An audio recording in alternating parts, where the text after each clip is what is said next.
Okay, so we're back on live again. Here we go with the riding across of the sleeping phoenix, second line, 2425. Shyness, I love that. I want to have a real surprising sexual partner. Then you knock on the door of a 59-2. You have no idea what you're stepping into. Shyness is a strategy. All twos have this strategy. Remember, they put this big neon sign up. All twos have this strategy. In the strategy itself, isn't it exciting that you have to break down the barrier to get to me? Aren't you going to be so excited by the time you actually get there? Isn't it terrific that they make you do that? It's a strategy. Self imposed barriers. Remember, with the not self, this becomes very distorted. The sleeping phoenix 2-4, and yet the dilemma of the 59-4, that the 59-4 says, look, the unfortunate thing is that based on the preemptive strike, it looks like it's not easy to just grab somebody and try to get them pregnant and wait a few years to find some kind of relationship through the children. The 2-4, that second line being a natural, it doesn't want to really. It's uncertain of itself in a relationship. It's going to be uncertain of itself. But the four underneath says, look, there's a way. Don't make love to them right away. Make them break down the barriers slowly. Make them knock on the door many times.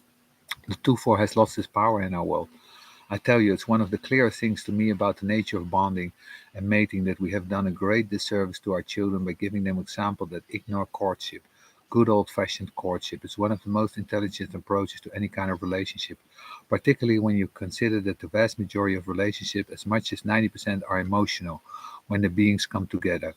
That there is no truth in the now in that kind of configuration, but it does take time to discover the feeling. And what the 2-4 actually brings on this cross is the potential for counting that can lead to not so much love, but that bond that says we get along and in fact we could potentially have children quite successfully. Now, these can be very powerful bonds that are established, but the whole criteria to that is that you've got to go through that period where they do not consummate the relationship, where you really build up the quality of brotherhood, sisterhood, that you can actually make that variation work. And you understand this as and being basically the standard tribal service comes from this profile on this cross, the quarter. Standard service. It says better that you have a friend of your partner in life than you have a lover that you will torment you. It's actually good wisdom. After all, this is one of the qualities that the fourth brings. It says we can be together as friends, and we can see that friendship is deeply rewarding because out of it becomes many opportunities. Our children will bring us opportunities. That having children in a partnership will bring opportunities materially because we're going to do more material to look after the children and so forth and so on. And let's get along.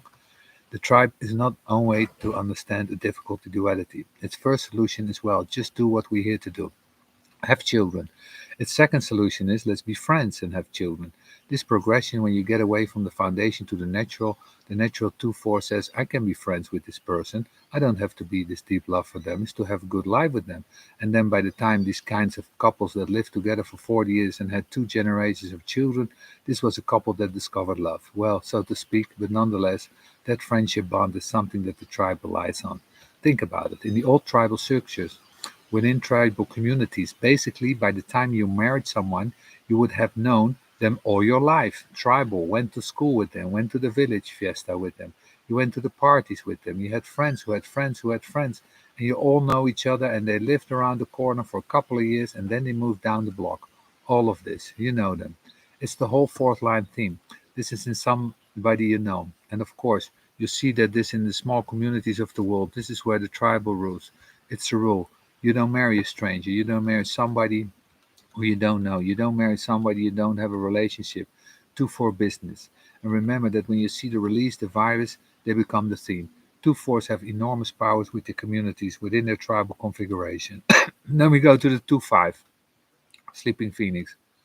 I don't think that you can kill 2-5 on the cross of the Sleeping Phoenix and have them wake up.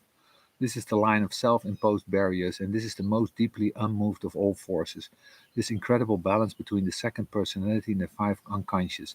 Even the five with its capacity to call out is paranoid enough to me to resist it. And what you're dealing with is a harmony that brings an innocent motivation, a kind of.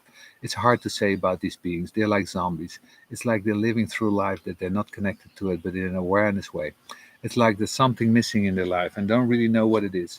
And at the same time, they're truly not open to anybody directing them toward it, because after all, they can only motivate themselves. So it's not an easy place in them for that sense for 2-5. Okay, well, good luck, 2-5.